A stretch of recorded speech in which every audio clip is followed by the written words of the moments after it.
ang Presidential Broadcast Service. Radyo Pilipinas. Radyo Publiko ng Bagong Pilipinas para sa Bagong Pilipino.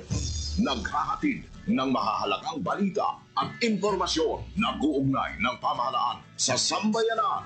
Tulay sa himpapawid ng serbisyo publiko. Radyo Pilipinas. Radyo Publiko. Ang boses ng Pangulo. Sa Iloilo, Radyo Pilipinas. 585 AM. Mas mabilis 4:09 sa hapon. Gikan sa hulog balitaan sa PBS, Radyo Pilipinas, Iloilo. Gintikod sa buos nga pwersa sa News and Public Affairs Division. Mga pagsaysay sa mga hitabo o aksyon, mga pananawan, kag desisyon, mga hibubunon sa apektuhan nga sektor, mga danagpong nga balita, diri sa Iloilo. At mga bahin sa Kabisayan nagkatungdan. Mga balita nga natipon sa sulod sa naligan ng 24 oras. Inyo mapatian sa Headliners Was. Kagkaroon, yari ang inyong PBS UC.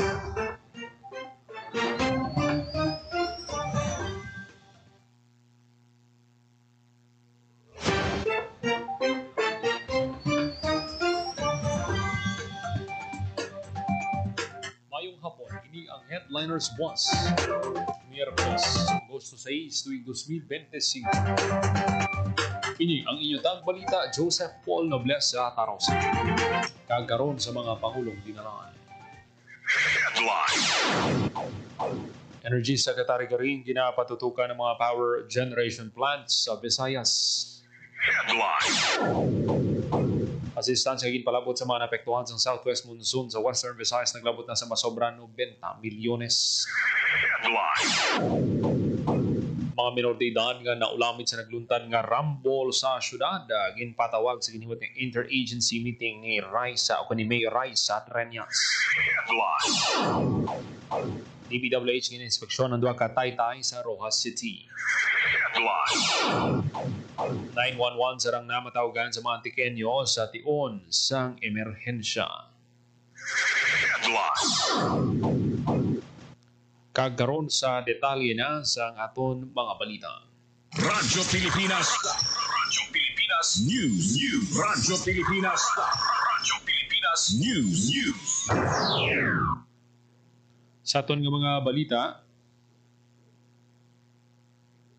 ginapatutukan ni Department of Energy Secretary Sharon Garin ang mga planta sa Visayas matapos ang pagpasaka sa mga yellow alert status. Sunod sa teknikom, ginmandoan na niya si Energy Undersecretary Mario Marasigan nga tutukan ng mga power plant. Bangod sa ginakahangawaan nga pagluntad sa power outage. Dugang panigarin, padayon niya nga bantayan ang status ng supplies ng enerhiya kag iya nga ginalauman ng full cooperation sa mga power generation plants sa DOE. Liwat nga gipasiguro sa teknikom nga on top of the situation ng ila ahensya sa nasambit nga problema. Radyo Pilipinas. Radyo Pilipinas News. Tatak na sa National Grid Corporation of the Philippines ang yellow alert sa Visayas Grid. Ang Visayas Grid may available capacity na 2,711 megawatt kag peak demand na 2,217 megawatts. Ang yellow alert ina-issue ng operating margin hindi na bastante para malabot ang contingency requirement sa transmission grid. Radyo Pilipinas. Radyo Pilipinas News.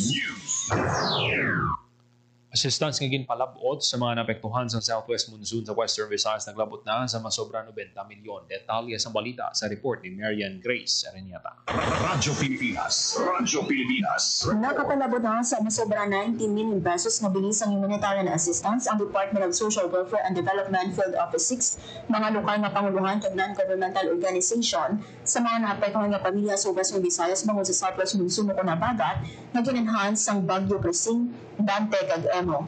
Sa 19 million pesos na assistance, nakapalabot ang DSWD6 sa masobra sa 73 million pesos. Lakip sa ginhatag sa regional office ang family food packs kag non-food items. Naglabot sa masobra 171,000 ka pamilya ang naapektuhan sa habagat na ginenhance sa mga naglabay nga bagyo. Sa karami 4 pa ka pamilya ang nagatinira sa sulod sa evacuation center kag may 2 ka pamilya naman ang nagatinira sa ilang himatao o kakilala. Para sa Bagong Pilipinas, Marian Grace Areñata, Radyo Pilipinas, Radyo Publiko. Radyo Pilipinas. Radyo Pilipinas News.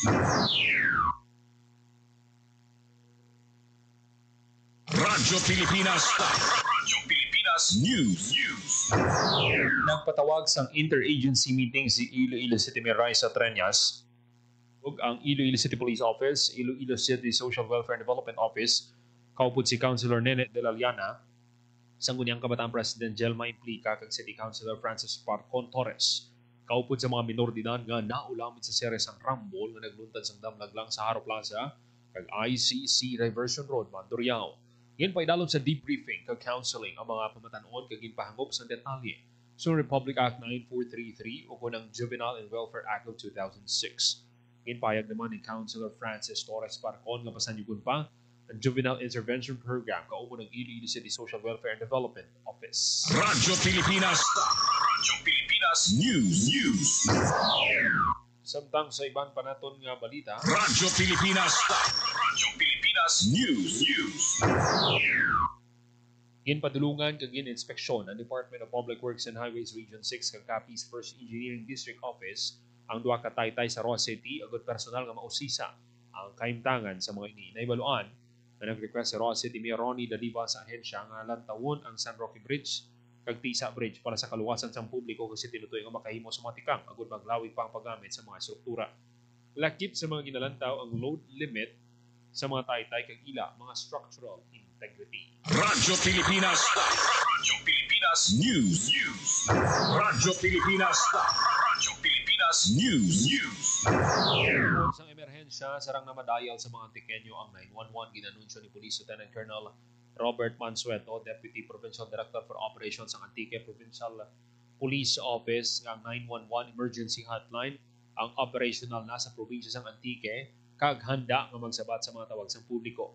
Siling pa ni Mansueto, libre magtawag sa 911 gamit ang mobile phone kung landline. Mga baysang opisyal dapat lihitimo ang call nga nagakinahanglan sa police assistance kung may aras ang sunog o kung medical nga kinahanglan o magluwas sa paglunsar sa 911. Kinbidawan sa PNP ang mga hinimukan sa Antique sa din sa first half ng tuig 2025, 22 ka successful anti-illegal drug operations ang ilan natin gayon nagkakumpiskar sa mga sobra 470 grams sa shabu valor 3.2 million kag naka-arresto sa 28 ka suspect lakip ng 14 ka high value target. Sa illegal nga sugal sunod sa APBO, this is a iska operasyon sa first semester. Ang ilan na patuman sa 48 ang ilan na aresto 7,603 pesos. Ang ilan na confiscate na bet money sa Hulyo 1,603 ang ilan na confiscate na daya ng kwarta. Radyo Pilipinas News. Lakip sa mga pagpanghangkat sang Nagpana Minority Association sa Barotac Viejo ang pagdala sang ila produkto halin sa ila ancestral domain panahog sa mga nagkalain-lain nga merkado. Sino kay Miss Rachel Mateo, presidente sa Nagpana Minority Association sa Bailo nga magsakay sa pila ka beses. Ilabi pa nga mabugat ang ilang mga dala, nag-taxi na lang ang mga miyembro halin sa Nagpana padulo sa syudad sang Iloilo kundi pang lugar sa probinsya gud pasundayag kag madulong sa mga bumalakal ang ila produkto nga kape sa karong plano sang Namyas nga palaparon pang ila coffee production at sige-sige ang pag-supply sang kape sa mga merkado. Ilabi na amat-amat na nga nakilalang kape sang Nagpana sa nagkalain-laing nga lugar sa sulod kag sagwa sang pungsod Pilipinas. Radyo Pilipinas News. Malayo na kalabutan sang kape sang Nagpana Minority Association sa Barotac Viejo sa usapang agrikultura. Ginpahig ni Nagpana Minority Association President Rachel Mateo ang nakalabot na ang ilang kape sa international market o kung sagwa sang pungsod Pilipinas. Suno kay Mateo, kape gid man ang ilang major o kung nagapangunang produkto sa Nagpana bukod ng ilang ancestral domain, ginatamnan nila sa nasambit nga produkto. Lakip ang Department of Agriculture sa mga ahensya ng gobyerno nga nagpalabot sang bulig sa mga indigenous people sa Nagpana. Sa din ng DA naghatag sa mga paghanas mga proyekto nga binhi kag mga Bisaya nga manok pilang panugod nga palangabuyan para sa ila kung manumduman sa 2023 kadungan sang una nga paghiwat sa Central Philippines Tourism Expo sa Iloilo City nga natagan sa Department of Tourism anamya sang community-based culinary tourism workshop nga may kalakip nga kit nga nagabalor sa 200,000 pesos para mapanamit pang ila pagluto kag mapanamit pagid ang ila serbisyo sa mga nagabisita sa ila lugar. Sa panaysayon sa residentang Nagpana Minority Association, mayroon na sang 8 kagatos ka miyembro. Radyo Pilipinas News. Radyo Pilipinas News. Radyo Pilipinas Pilipinas News. Checks yung panagtag sang PCIC sa Tigbawan kag San Joaquin. Detalye sang balita sa report ni JP Hervas. Radyo Pilipinas. Nagpanagtag sang indemnity check ang Philippine Crop Insurance Corporation o PCIC sa mga manguma sa Tigbawan kag San Joaquin, Iloilo. Sa San Joaquin, 111 ka manguma ang nagbaton sa masobra 700,000 pesos nga balor sang indemnity check. Samtang 179 ka manguma ang nagbaton man sang indemnity check sa banwasang Tigbawan. Inibulig sa ila pagbangon matapos tagatubang sang kapertihan nga dala sang malawig nga tag-ilinit, pagbaha bangod sa bagyo, pagduging sang peste, kag pamlatian sa ila talamnan halin sang Enero tugtog Hulyo sining nga tuig. Ginalauman nga gamiton sa mga manguma ang pondo para makabakal sa abono kag iban pa nga kinahanglanon sa talamnan. Para sa Bagong Pilipinas, JP Hervas, Radyo Pilipinas, Radyo Publiko. Apat ka farmer association sa Libertad nagbaton sang nanway tuhay nga livelihood assistance. Detalye sang balita sa report ni JP Hervas. Radyo Pilipinas Report.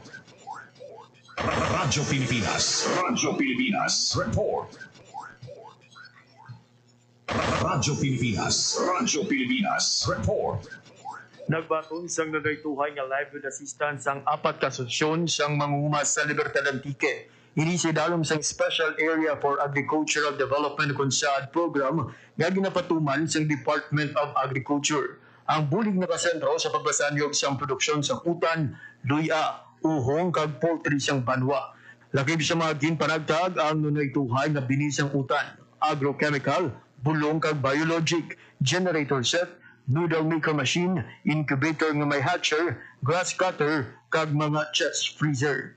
Para sa Bagong Pilipinas, JP Hervas, Radyo Pilipinas, Radyo Publiko. Radyo Pilipinas News.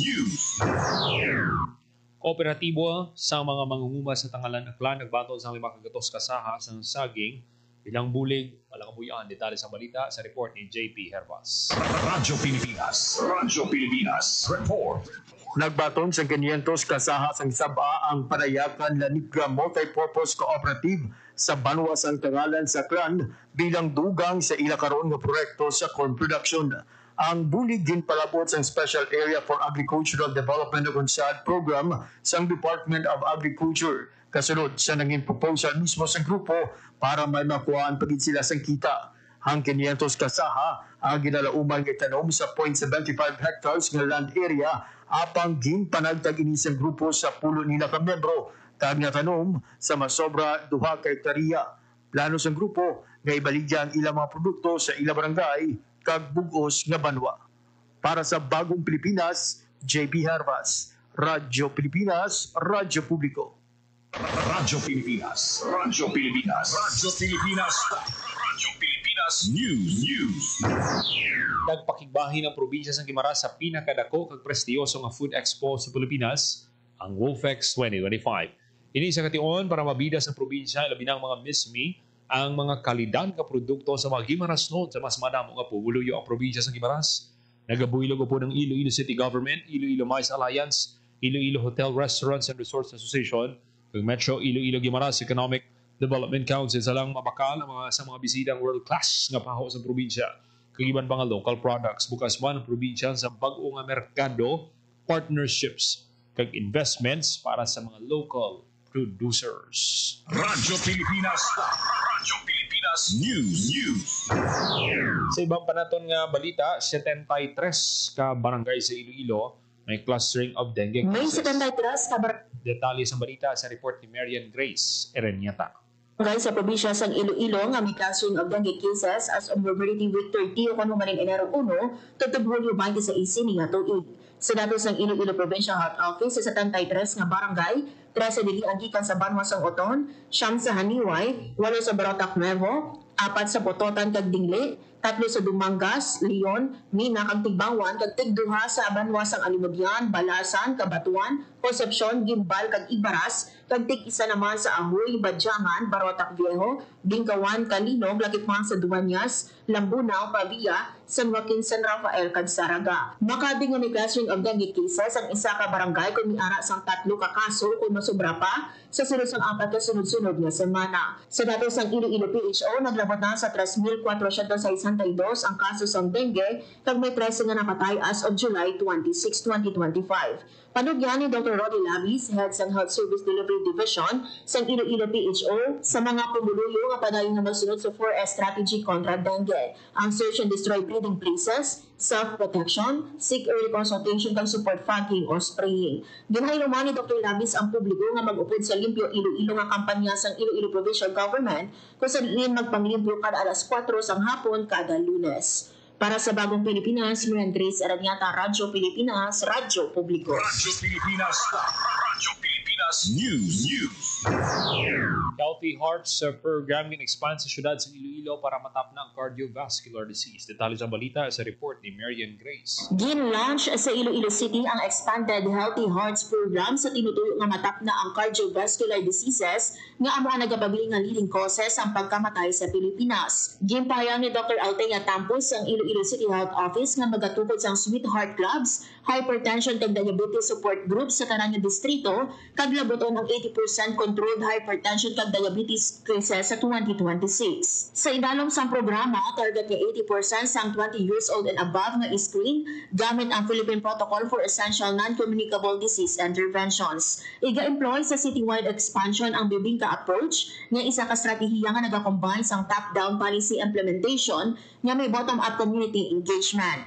Ang method nagalakip sa pagpabaskog sa governance, pag-equip sa health workers nga may proper training at pag-engage sa barangay health workers para maka-generate sang demand sang health services. Ang programa, inisyatibo sa Department of Health Western Visayas Center for Health Development, kaupod ang Resolve to Save Lives kag World Health Organization. Sang gitukod ini sang 2018 nakitaan na sa kadalagan ang programa. Sa First District of Iloilo, nalabot sa programa ang 86% blood pressure control sa mga hypertensive patients. Samtang nagpamaman ang mga lokal nga leader, barangay health workers kag health officers sang syudad bilang pagpakita sa commitment sa pagpatumas sang Healthy Hearts program. Sa bahin sa syudad sang Iloilo, ginrepresenta ni Councilor Alan Saldivar, chairperson sa Committee on Health, Sanitation and Hospital Services si Mayor Raisa Treñas. Nagpasaling man si City Health Officer Dr. Mary Ann Diaz sa dedikasyon sa City Health Office para mapasangkad pa ang heart-healthy lifestyles, pinagi sa insakto nga nutrisyon, regular nga physical activity, kag routine health screenings, kag smoke-free environments. Para sa Bagong Pilipinas, Marian Grace Aranyata, Radyo Pilipinas, Radyo Publiko. Radyo Pilipinas, Radyo Pilipinas News.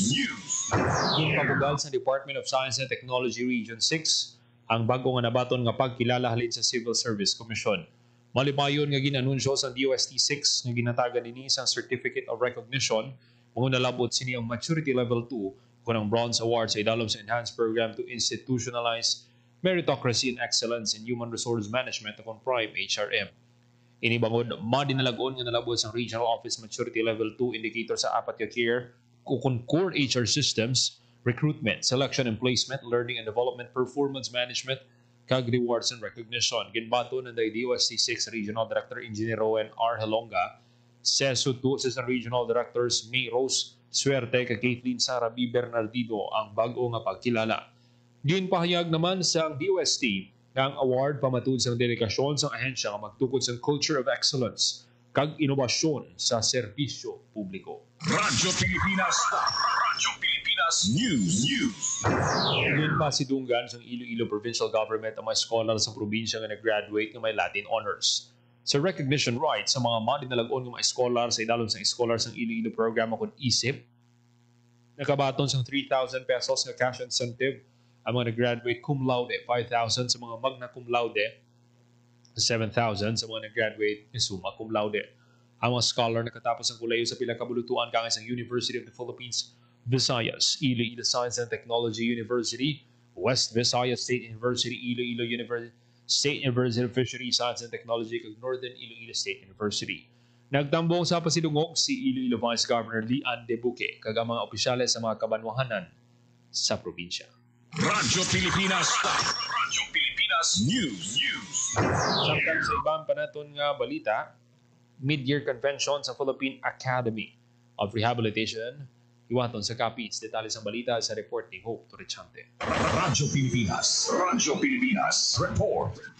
Magatililipon sa probinsya sang Capiz sa mga eksperto, specialist kag mga practitioner sa rehab medicine sini nga Agosto. Magapanagbalay ang probinsya sang ika-27 nga mid-year convention sang Philippine Academy of Rehabilitation Medicine nga iwaton sa Agosto 7 tubtob Agosto 9 sa Pueblo de Panay sa Rojas City. Katuyuan sang lihok nga pataaso ng standards sang rehabilitation medicine sa pungsod Pilipinas kag sabto ng mga pagpanghangkat sa industriya.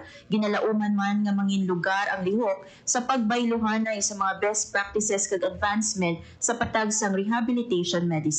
Para sa Bagong Pilipinas, Hope Torrechante, Radyo Pilipinas, Radyo Publiko. Iloilo City Civil Registry Office mag-iwat sa mobile registration kadungan sa pagselebrar sang Iloilo Charter Day. Detalye sa balita sa report ni Yara sa Masablay. Radyo Pilipinas. Radyo Pilipinas. Report. Kabayan sa pagselebrar sang 88th Iloilo City Charter Day, magahiwat sang duwa ka adlaw nga mobile registration ang Iloilo City Civil Registry Office sa maabot nga Agosto 18 tubtob 19. Ginpayag ni Maribel Gargalicana, Registration Officer 4 sa ICCRO sa Iloilo Morning Program sa Radyo Pilipinas Iloilo, nakahiginan ini sa mga pumuluyo nga makaproseso sa ilang importante nga mga dokumento sa PSA kasubong sang birth certificate, sinumar, PhilSys ID kag correction sa ilang mga datos. Bukas man ang duha ka adlaw nga registration sa mga walk-in kag bisan hindi residente sa siyudad sang Iloilo ang pag-aakomodaron. Magluwas sa mobile registration, may araman sa hiwaton nga free mass wedding sa mabot ng Agosto 15 para sa luyag magpakasal. Padayon man ang paghiwat sa mobile registration sa CCRO sa mga kabaranggayan sa syudad. Kada simana, agud papalapit pa sa pumuluyo ang ila pagserbisyo. Para sa Bagong Pilipinas, Gino Baclao, Radyo Pilipinas, Radyo Publiko. Radyo Pilipinas. Radyo Pilipinas News. Sa iban panaton nga balita, isa ka simple nga programa ginsaulog sang Iloilo Provincial Government pinagi sa Hospital Management Office ang 2025 National Hospital Week. Ang aktibidad ginupdan sa mga hepe sa 13 ka Provincial Government-run hospitals kaubo ng mga opisyal sa Kapitolyo.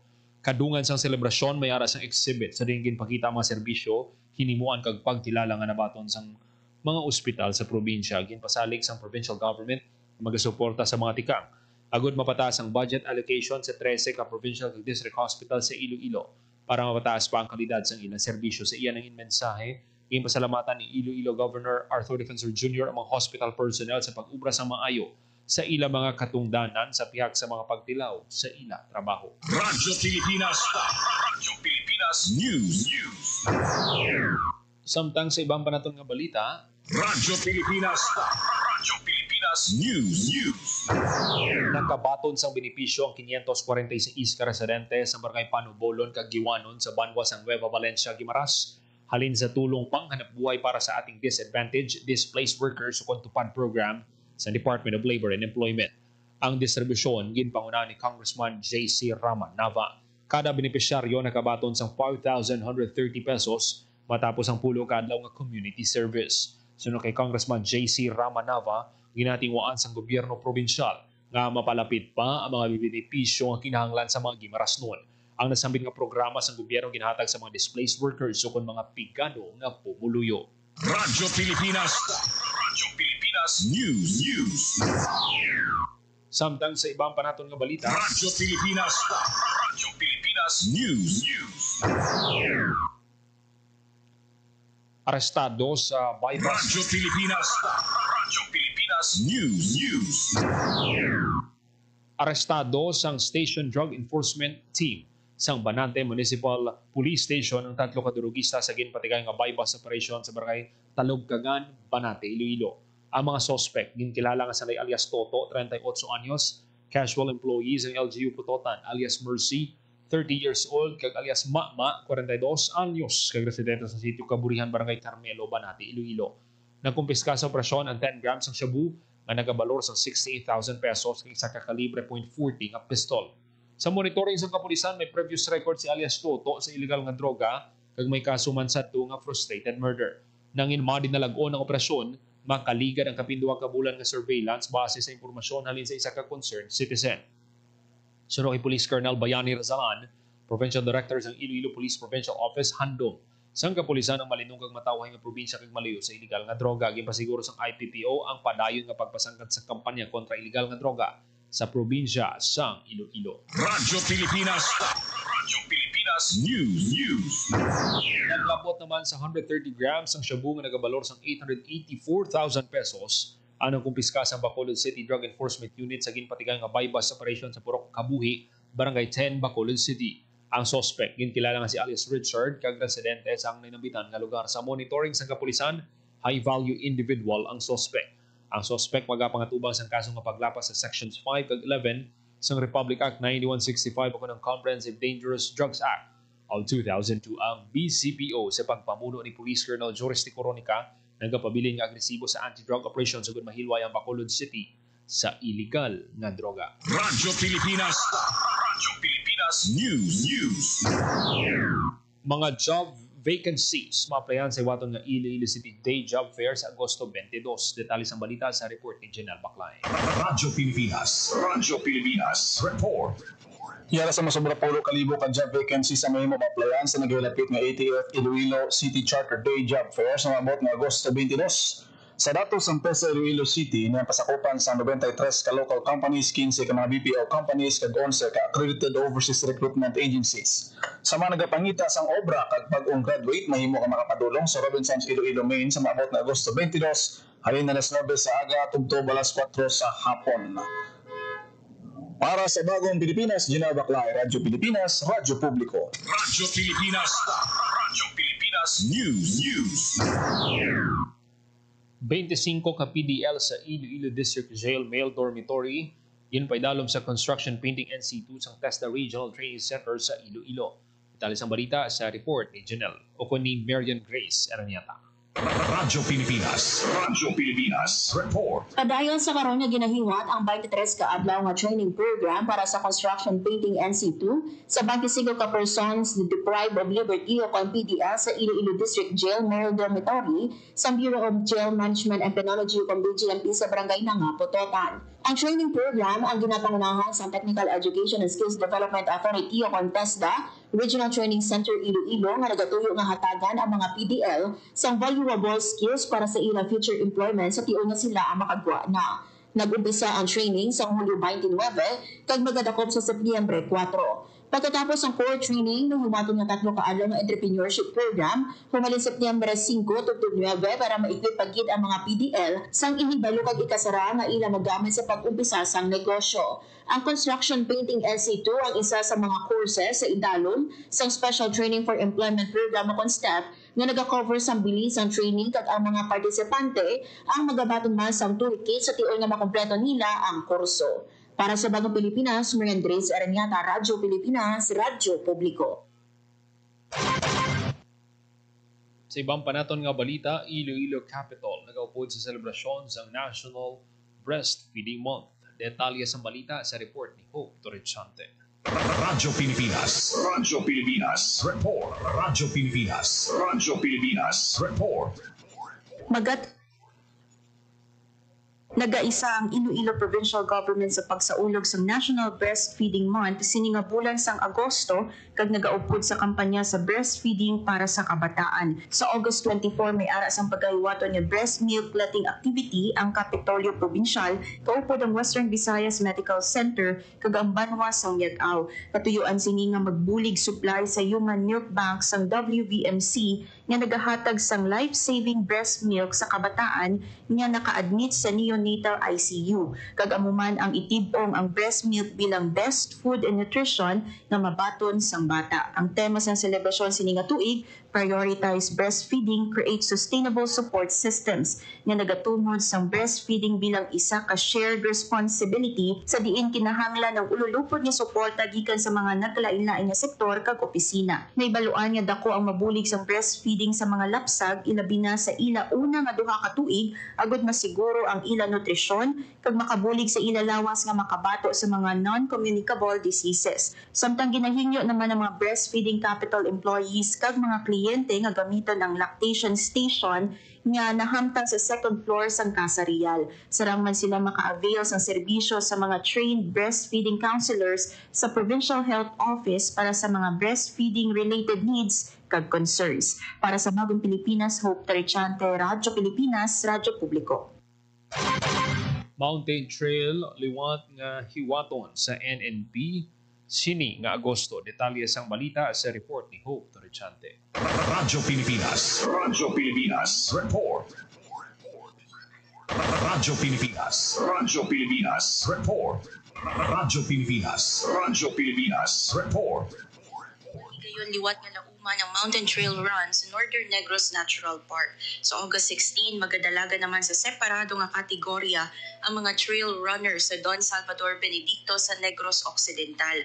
May ara sang duha ka kategorya ang trail run, may 12 kilometer nga magasugod sa 5:30 sa aga kag dapat matapos sa sulod sang 4 ka oras. Kag 5 kilometer nga magasugod 5:45 sa aga kag may race period nga duha ka oras. Ang lihok kabahin sa ika-20 nga founding anniversary sang Natural Park nga may tema NNNP at 40, Nurturing Nature, Preserving the Future. Magluwas sa dalagan na uman man sa Don Salvador ang Wildlife Photography Exhibit kag NNP Quiz Bowl sa August 11, Amazing Race sa August 12, NNNP Lip Sync Competition sa August 13, Guided Tour sa August 14, kag ang PAMB Unbank Meeting sa August 15.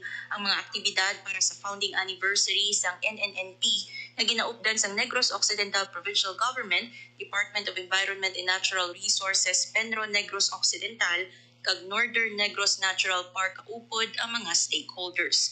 Para sa Bagong Pilipinas, Hope Tarichante, Radyo Pilipinas, Radyo Publiko, Iloilo.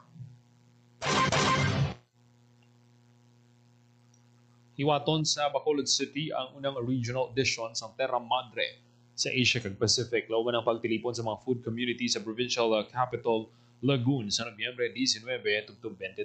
Ang tema From Soil to Sea, a slow food journey through tastes and traditions ninuto sininga sa ulugon ang mga nagkalaylay nga pagkaon kag itibong ang sustainable food system. Tuyuan man sa aktibidad nga mga ipakita ang mga pamagi sa produksyon sa pagkaon, pataason ng climate resilience kag iduso ang gastronomy tourism sa pungsod.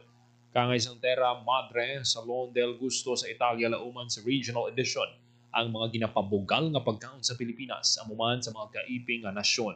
Una nang ginpahayag ni Department of Tourism Western Visayas Regional Director Crisanta Marlene Rodriguez na madugay na nagsugod ang mga pagpanghanda sa DOT, Slow Food International kag local government units sa ginahulat-hulat nga Terra Madre, Asia Pacific. Radyo Pilipinas. Radyo Pilipinas News.